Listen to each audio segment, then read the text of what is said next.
Hello and welcome to Logic ERP. Subscribe to our YouTube channel and press the bell icon to stay updated with the latest videos. In this video, we will see how to define a default document prefix in the packing slip. Let's get started. As you can see, by default, the system automatically displays the default document prefix, DO, in the packing slip number field. To configure this, open the configuration window. Under Other Options 1 section, you will find the default document prefix option. To define multiple document prefixes, enter the required prefixes separated by commas.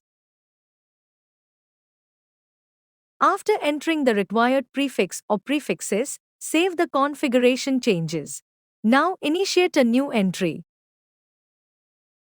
As you can see, the document prefix field now displays a drop-down list, allowing you to select the required prefix while creating the packing slip.